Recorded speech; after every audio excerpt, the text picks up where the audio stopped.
तो आज तेजस्वी यादव, पवन खेड़ा, मतलब पूरे इंडिया ग्रुप ने पूरा जो इंडिया ब्लॉक है उसने प्रेस कॉन्फ्रेंस किया और ज़बरदस्त उन्होंने सरकार पर हमला किया।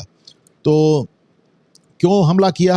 हमला उन्होंने इसलिए किया, उन्होंने कहा कि बिहार में ये जो रिवीजन हो रहा है, रिवीजन ऑफ वोटर रोल्स, हम नहीं होने देंगे और ये बहुत गड़बड़ हो रहा है। और उन्होंने कहा कि सब बेईमानी वगैरह वगैरह, जैसे आप देखिए वो उन्होंने इसको जो वोटर पुनरीक्षण हो रहा है इस पे इन्होंने कहा कि आप रोक लगाइए। क्या मामला है जरा, बहुत मैं आपको, जैसे मैं हमेशा ये कहता हूं कि इस प्रोग्राम में मैं चीज़ों को बहुत सिंपल करके समझाने का प्रयास करता हूं। कभी कभी मुझ पर आरोप लगता है कि आप ओवर सिंप्लीफिकेशन कर देते हैं, कुछ ज़्यादा सिंप्लीफाई कर देते हैं, फिर भी बताता हूं। देखिए, एक चुनाव आयोग है हमारे यहाँ, चुनाव आयोग चुनाव कराता है, लेकिन चुनाव आयोग स्वतंत्र बॉडी है, ऑटोनोमस बॉडी है, मतलब उसको सरकार की बिल्कुल नहीं चलती।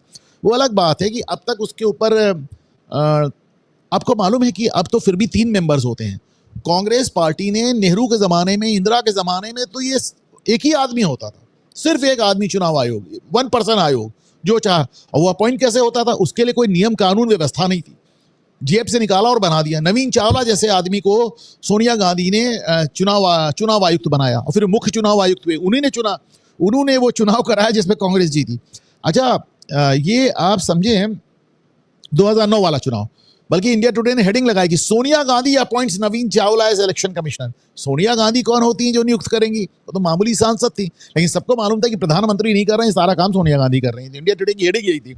नवीन चावला वो आदमी हैं जो कि इमरजेंसी के दौरान यातना शिविर चलाते थे इंदिरा गांधी के लिए, और जब 1977 में इंदिरा गांधी हारी और जनता पार्टी सरकार ने शाह कमीशन बनाया इंदिरा गांधी की ज्यादतियों की जांच के लिए, तो उसने लिखा, शाह कमीशन की रिपोर्ट है कि नवीन चावला किसी भी पद पर नहीं होने चाहिए, इस आदमी को जेल में होना चाहिए, इस आदमी को किसी पद पे नहीं। लेकिन कांग्रेस थी, उनको वापस ले ही नहीं आई, सोनिया ने उनको इलेक्शन कमिश्नर बना दिया। तो हालांकि उनको दिल्ली हाईकोर्ट से भी रिलीफ मिली थी, दिल्ली हाईकोर्ट में भी एक जस्टिस चावला थे, उन्होंने नवीन चावला को रिलीफ दे दी। चलिए, और सोनिया गांधी ने उनको इलेक्शन कमिश्नर, उनके ऊपर तो ये आरोप थे, उनके ऊपर चीफ इलेक्शन कमिश्नर कहता था कि साहब इनके साथ हम काम नहीं कर सकते, ये उठ के बाथरूम जाते सोनिया गांधी को फोन करने कि मैडम अब क्या करना है, मैडम अब क्या करना है। तो बहरहाल अब सरकार ने नियम बना दिया, सुप्रीम कोर्ट ने कहा कि आप इसके लिए कानून बनाइए, मोदी सरकार ने कानून बना दिया 2023 में। इसे आप 3 लोग मिलकर अपॉइंट करेंगे, प्रधानमंत्री, एक कैबिनेट मिनिस्टर और नेता विपक्ष। तो उस पर भी राहुल गांधी को एतराज है। चलिए, एतराज तो नहीं, हर चीज पर है। तो सब जो ये इलेक्शन कमीशन होता है, ऑटोनॉमस बॉडी होती है, सरकार के कंट्रोल में नहीं होती है, लेकिन कुछ करती है तो आरोप सरकार पे जाता है। तो देखिए, ऐसा है कि एक है representative of the people act है, 1950 में बना था। इसी के जरिए तमाम चुनावी चीज़ें होती हैं। जो इलेक्शन पिटीशन बनी थी, जो इलेक्शन पिटीशन राजनारायण ने फाइल की थी जिसमें इंदिरा गांधी हारी थी, वो भी इसी एक्ट के जरिए थी। तो इसको जन प्रतिनिधित्व अधिनियम 1950 कहते हैं।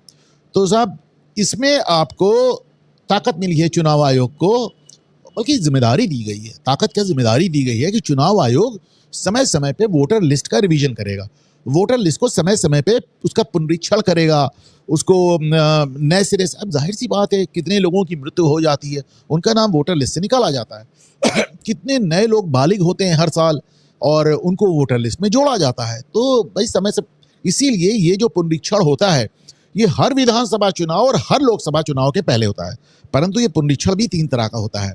एक तो होता है साहब स्पेशल रिवीजन, यानी विशेष पुनरीक्षण। ये मतलब चुनाव आयोग को हक है कि किसी भी लोकसभा या विधानसभा की किसी भी कॉन्स्टिट्यूएंसी, किसी भी चुनाव क्षेत्र या उस चुनाव क्षेत्र के एक हिस्से में वोटर लिस्ट की जांच कर सके, उसको रिवाइज कर सके। और दूसरा होता है इंटेंसिव रिवीजन, यानी कि गहन पुनरीक्षण। गहन पुनरीक्षण में क्या होता है कि वोटर लिस्ट में करेक्शन नहीं होता है, वोटर लिस्ट नए सिरे से तैयार होती है। और तीसरा होता है समरी रिवीजन, यानी संक्षिप्त संशोधन। और ये तो साहब हर चुनाव के पहले होता है। देखा जाता है वोटर लिस्ट में किसकी मृत्यु हो गई, कौन नया जुड़ा। जो ये गहन पुनरीक्षण होता है, इसमें वोटर लिस्ट में मैंने आपको बताया कि करेक्शन नहीं होता है, पूरी वोटर लिस्ट नए सिरे से तैयार होती है। अब नई, मतलब भूल जाइए जो वोटर लिस्ट थी, नए सिरे से तैयार होगी। घर घर तो बीएलओ होते हैं ना, तो बीएलओ घर घर जाके उसको तैयार करते हैं। तो ये जो इंटेंसिव रिवीजन, यानी जो गहन परीक्षण की बात हो रही है, ये साहब करने जा रहे हैं। अब ये इन्होंने कह दिया कि हम बिहार चुनाव के पहले हम ये गहन पुनरीक्षण करेंगे। तो इन्होंने कहा पूरी लिस्ट वेरीफाई, हालांकि वेरीफाई करके वो पूरी नई लिस्ट ही बनाएंगे साहब। तो उन्होंने अपना बाकायदा चुनाव आयोग ने ट्विटर पे भी देखिए आप एक पूरा एक डाल रखा है कि कोई योग्य मतदाता छूटे ना वगैरह वगैरह। और अच्छा, इसमें अंतर क्या है? देखिए, पहली बात तो आप समझें कि ये कोई ऐसा नहीं पहली बार हो रहा है। ये 1952-56 में हुआ, ये 1957 में हुआ, 1961 में हुआ, 1965 में हुआ, 1966 में हुआ, 65-66 दोनों में हुआ, 1983-84 में हुआ, 1987 से लेकर 89 के बीच में हुआ, 1992 में हुआ, 1995 में हुआ। और ये सारे गहन परीक्षण कांग्रेस सरकार के दौरान हुए।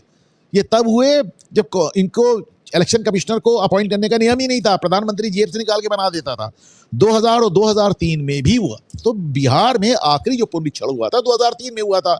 अब आप सोच कर देखें कि 22 साल बीत गए इस बात को, तो अब वहां पता नहीं कितने मतलब चेंजेस आए। लेकिन सबसे बड़ी दिक्कत क्या है? सबसे बड़ी दिक्कत क्या है कि देखिए, इलेक्शन कमीशन का जो मन होता है वो करता है। वो चाहेगा तो समरी रिवीजन करेगा, चाहेगा स्पेशल रिवीजन करेगा, चाहेगा इंटेंसिव रिवीजन करेगा। यानी समरी रिवीजन यानी संक्षिप्त संशोधन आप समझ लें। स्पेशल रिवीजन यानी विशेष पुनरीक्षण, और इंटेंसिव रिवीजन यानी गहन पुनरीक्षण। ये इलेक्शन कमिश्नर के ऊपर है। तमाम लोग शिकायत करते रहते हैं कि साहब बड़ी फर्जी लोग आ गए हैं, बांग्लादेश से आ गए हैं, रोहिंग्या आ गए हैं, उनको आधार कार्ड दे दिया गया है, ये कर दिया है, वोटर लिस्ट बन गया है। आपने तो देखा पाकिस्तानी अपना दिखा रहे थे कि साहब मैं तो पाकिस्तानी नागरिक हूं, मैं तो यहाँ वोट देता हूं। तो अब नए सिरे से इसकी जांच शुरू हो गई। अब साहब इसको लेकर जाहिर सी बात है विपक्ष बहुत बुरी तरह बौखलाया हुआ है। अब इसमें इस तरह भी देखें कि मतदाता सूची नए सिरे से तैयार होने जा रही है। अब दिल्ली चुनाव जो हुआ था फरवरी 2025 में, उसके पहले तो केवल संक्षिप्त संशोधन हुआ था, समरी रिवीजन हुआ था। उसमें कितने बांग्लादेशी और कितने रोहिंग्या पकड़े गए, इतने निकले कि अरविंद केजरीवाल खुद भी चुनाव हार गए और मनीष सिसोदिया भी हार गए, और खैर पार्टी तो हारी। आप ये हर चुनाव के पहले होते हैं। महाराष्ट्र में भी हुआ था, सब जगह हुआ था। अब उसी को लेकर राहुल गांधी हल्ला भी मचाते रहते हैं बहुत ज्यादा। लेकिन इस बार जो गहन पुनरीक्षण होने जा रहा है, इंटेंसिव रिवीजन, वो सारे प्रदेशों में, वो सारे यूनियन टेरिटरीज यानी सारे केंद्र शासित प्रदेश और सारे प्रदेश पूरे भारत में होने जा रहा है। भारत का एक एक नागरिक इसमें तय हो जाएगा। आप सुनिए, बात है बहुत गहरी। भाई चुनाव होने वाले हैं। अभी नवंबर में बिहार में होगा, फिर अगले साल मई में आसाम में होगा, केरल में होगा, तमिलनाडु में होगा और बंगाल में होगा।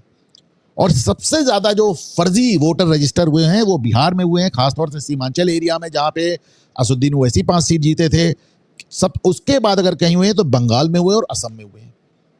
तो जाहिर सी बात है पूरा विपक्ष बुरी तरह बौखलाया हुआ है कि साहब इतना वोटर। अच्छा, इसके लिए कट ऑफ डेट बनाई गई। कट ऑफ डेट क्या बनाई गई है? ये 2003 में आपको मालूम है 2004 में अटल बिहारी की सरकार हार गई, कांग्रेस सरकार आ गई। 2003 में पिछली बार गहन पुनरीक्षण हुआ था। तो 2004 से 14 के बीच में कांग्रेस सरकारों ने जमकर यहाँ पे रोहिंग्या और बांग्लादेशियों को बसाया। वो तो खुलेआम कहते हैं साहब। ममता बनर्जी तो सीधे कहती है कि उधर से जो भी घुसपैठिया आएगा उसका स्वागत है। कांग्रेस कहती है, आप देख रहे हैं कि ये कांग्रेस के जितने एनजीओज हैं इसको लगातार सपोर्ट कर रहे हैं। उन्हें कोई शर्म नहीं, वो सीधे कहते हैं आने दीजिए, हम इनको नागरिकता देंगे। अच्छा, पहले क्या होता था कि बीएलओ घर पे जाता था, जो घर का मुखिया, उससे बात कर लिया, उसने कहा हमारे यहाँ 5 लोग हैं, सब हो गया, सबका बन गया कार्ड, सबके फोटो दे दिए। अब एक एक आदमी से बीएलओ जाकर मिल रहा है, एक एक आदमी का फॉर्म वेरीफाई करा रहा है, चाहे वो बुढ़ा, बच्चा, जवान, कुछ भी हो, हर आदमी को बीएलओ मिल रहा है।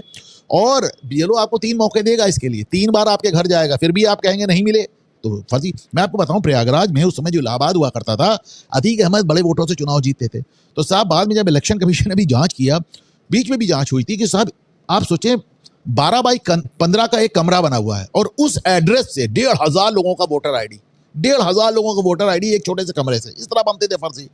तो अब वो एक एक आदमी की जांच करेगा, 3 बार आपके घर जाएगा, मिले नहीं मिले तो फिर वो आपको, आप समझ लीजिए कि आपको 25 जुलाई तक, अगर आपने 25 जुलाई तक आप नहीं मिले तो फिर गया मामला। आप चाहे तो ना मिले, आप वोट अपना फॉर्म डाउनलोड भी कर सकते हैं और भर सकते हैं पर्सनली। उसके बाद भी अगर आपको नहीं हुआ तो आपका वोटर आईडी, आपका वोटर लिस्ट से नाम कट जाएगा अगर आप 3 बार नहीं मिले।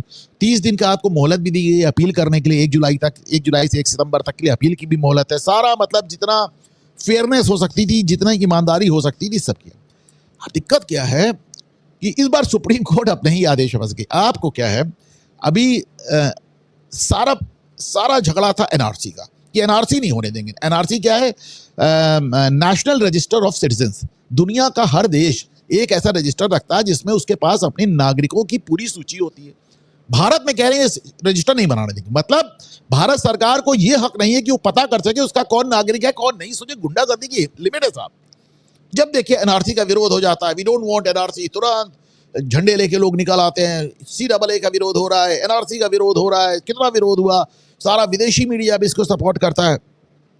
चलिए सुप्रीम, अच्छा अब आप करेंगे क्या भाई? चुनाव आयोग वही कर रहा है जो काम वो 15 बार पहले भी कर चुका है। चुनाव आयोग वही कर रहा है जो people's representative of people's act में उसको ताकत मिली है। चुनाव आयोग कोई नई बात नहीं कर रहा है। चुनाव आयोग को संवैधानिक हक है ये काम करने का। 22 साल से नहीं हुआ, अब नहीं करेगा तो कब करेगा? तो आप उसे रोकेंगे कैसे? सुप्रीम कोर्ट भी कैसे रोकेगी? तो जाहिर सी बात है, इस समय कपिल सिब्बल, अभिषेक मनु सिंघवी सब पे सब एक्टिव हो गए हैं, P चिदम्बरम सब एक्टिव हैं कि किसी तरह इसको रोकना है, किसी तरह रोकना है। दिक्कत यह है कि आपने पहले बहुत ढेर सारे फर्जी आधार कार्ड बनाए, सबके आधार कार्ड बन जाते थे वेस्ट बंगाल में। लेकिन दिक्कत है, सुप्रीम कोर्ट खुद अपना एक आदेश दे चुकी है कि आधार कार्ड को नागरिकता का सबूत नहीं माना जाएगा। तो आप तो अपने ही जाल में फंस गए। आप ही गए तो सुप्रीम कोर्ट ये कहलवाने, अब सुप्रीम कोर्ट ने कह दिया आधार कार्ड नहीं माना जाएगा। तो क्या माना जाएगा? एक तो बर्थ सर्टिफिकेट माना जाएगा, दूसरा पासपोर्ट माना जाएगा। अब चलिए लाइए, या तो बर्थ सर्टिफिकेट लाइए या पासपोर्ट लाइए, या फिर 1 जनवरी 2003 के पहले अगर आपके पिताजी का नाम वोटर लिस्ट में है तो भी चलिए हम मान लेंगे। अब इनको जो भी लोग कट ऑफ डेट 2003 के बाद पैदा हुए हैं या उनका नाम शामिल हुआ, उन सबको अपना बर्थ सर्टिफिकेट दिखाना होगा। बाकी बर्थ सर्टिफिकेट फर्जी मिल रहे हैं बहुत, उन्हें तो पासपोर्ट दिखाना होगा। आपके माँ बाप में से एक भी अगर आपकी पैदाइश के समय मतलब NRI था तो उसको भी अपना पासपोर्ट दिखाना होगा। अब भाई ये दो चीज़ें सुप्रीम कोर्ट नहीं तय की हैं, आप इसको रोकेंगे कैसे? तो बड़ी, अब ये सब लोग इसको समझ रहे हैं कि अब तो अच्छा व्हाट इज NRC? मैंने फिर बताया कि देश में हर नागरिक का नाम पता नोट कर लेना। और what is voter list? Voter list भी वैसी है। अंतर सिर्फ इतना है कि वोटर लिस्ट में बालिग लोगों का नाम आएगा और NRC में नाबालिग का भी नाम आ जाएगा। ममता बनर्जी ने कहा कि आप पिछले दरवाजे से NRC लेकर आ रहे हैं। उन्होंने सबसे जबरदस्त विरोध किया क्योंकि सबसे ज्यादा घुसपैठ ये पश्चिम बंगाल में। उन्होंने कहा कि, और उन्होंने तो प्रेस कॉन्फ्रेंस भी करा डाली, वो उनके जो इस काम के लिए 2 आदमी उन्होंने चुन रखे हैं, डेरेक ओब्रायन और सागरिका घोष, वो जो राजदीप सरदेसाई की पत्नी है। उन्होंने कहा पिछले दरवाजे से आप NRC लेकर आ रहे हैं। और तेजस्वी परेशान है, ममता परेशान है, राहुल गांधी परेशान है, और जाहिर सी बात है ओवैसी भी परेशान है क्योंकि बड़ी संख्या में घुसपैठ बिहार के सीमांचल इलाके में हुई है। और वहां इस बार ये 5 सीट जीते थे, जबकि उसमें 4 लोग पलट भी गए थे तेजस्वी के साथ। वो भी कह रहे हैं आप NRC ला रहे हैं। चलिए NRC ला रहे हैं नहीं ला रहे हैं वो सब अलग बात है। देखिए प्रॉब्लम क्या है, कोर्ट को इसको रोकने का कम से कम अभी मुझे कोई तरीका नजर नहीं आ रहा। बाकी सुप्रीम कोर्ट कुछ भी रोक सकती है, आपको मालूम है। जहां जहां हो रहा है उसमें, जब असम में तो NDA की ही सरकार है, बिहार में तो NDA की ही सरकार है, आप कहां विरोध करेंगे? बंगाल में करेंगे, तमिलनाडु में करेंगे, केरल में करेंगे, तो क्या विरोध करेंगे? कह देंगे हम, जैसे ममता बार बार में कहती हैं कि भारत सरकार की इस स्कीम का हिस्सा नहीं बनेंगे। मत बनो भाई, नहीं बनोगे तो तुम्हारा नाम वोटर लिस्ट में नहीं शामिल होगा, तुमको वोट देने को नहीं मिलेगा। तो ये तो बड़ी अजीब बात है ना कि इधर जाएंगे तो पिटेंगे, उधर जाएंगे तो पिटेंगे। अगर आप इस कार्रवाई का हिस्सा बनेंगे तो फिर घुसपैठिए बाहर हो जाएंगे, और अगर आप इस कार्रवाई का हिस्सा ही नहीं बनेंगे तो पता चला जो घुसपैठिए नहीं है वो भी बाहर हो जाएंगे। तो ये इनके लिए बड़ी दिक्कत हो गई और चारों तरफ हाहाकार मच गया है। तो मानो साहब ये तो बड़ा आपने मास्टर स्ट्रोक मार दिया। हालांकि मास्टर स्ट्रोक एक ऐसा वर्ड है जो नरेंद्र मोदी के लिए अक्सर इस्तेमाल होता है, मैं नहीं करता, लेकिन मैंने कभी नहीं किया इनफैक्ट, लेकिन ये है तो मास्टर स्ट्रोक। बात सिर्फ इतनी है कि इसका श्रेय आप, अगर आप भाजपाई मानसिकता के हैं तो भी आप नरेंद्र मोदी को नहीं दे सकते, सरकार को नहीं दे सकते, क्योंकि ये काम चुनाव आयोग कर रहा है। भले ही ये काम चुनाव आयोग, इस हो सकता है बैकग्राउंड में इसमें भाजपा सरकार हो सकता है क्या होगी, लेकिन आप इसे ये नहीं कह सकते कि सरकार करा रही, क्योंकि चुनाव आयोग एक स्वतंत्र बॉडी है। अब आप समझिए कि मोरोलेस आपका NRC भी तैयार हो गया, मोरोलेस आपका घुसपैठिए भी साफ हो गए। दिल्ली में देखिए कितना अच्छा नजर आया, महाराष्ट्र में कितना अच्छा नजर आया। वैसे भी बिहार में एक बात खास इसलिए हो जाती है क्योंकि वहां अपना नेक एंड नेक इलेक्शन होता है, एकदम जिसे कहना चाहिए कि तू जीता मैं हारा वाला होता है, कोई भी जीत सकता है। और ऐसे में अगर आपके 2-4-5 लाख वोट साफ हो गए तब तो आप तो बड़ी दिक्कत में आ जाएंगे अलग अलग सीट्स पे। और ये जो कार्रवाई हो रही है, आप मान कर चलें कि ये कार्रवाई इन स्टेट इलेक्शंस पे तो असर डालेगी, यूपी में 2027 में डालेगी, केंद्र में 2029 में डालेगी। और अब इस समय भगदड़ मची हुई है कि अच्छा एक चीज और भी है, वोटर लिस्ट में तुम्हारा नाम नहीं है, उम्र है तुम्हारी 45 साल, तो तुम अलग से पता भी चल जाओगे ना तुम घुसपैठिए हो, क्यों नहीं है तुम्हारा नाम वोटर लिस्ट में भाई। तो और इतनी बड़ी संख्या में रोहिंग्या, और मैं आपको बताऊं एक चीज मैं बार बार अपने शो पे कह चुका हूं और कई शोज पे कह चुका हूं कि पूरे देश से घुसपैठिए पकड़े जा रहे हैं और कांग्रेस इनका विरोध तक नहीं कर पा रही। मिलिट्री के हवाई जहाज से ला के इनको असम में छोड़ा जा रहा है और वहां से इनको पुश आउट किया जा रहा है, बंगाल में छोड़ा जा रहा है, मुर्शिदाबाद से पुश आउट किया गया। ममता बनर्जी चुप है, she doesn't know what to do. तो एक तरह से आपका एक मिनी आरआरसी तैयार हो गया।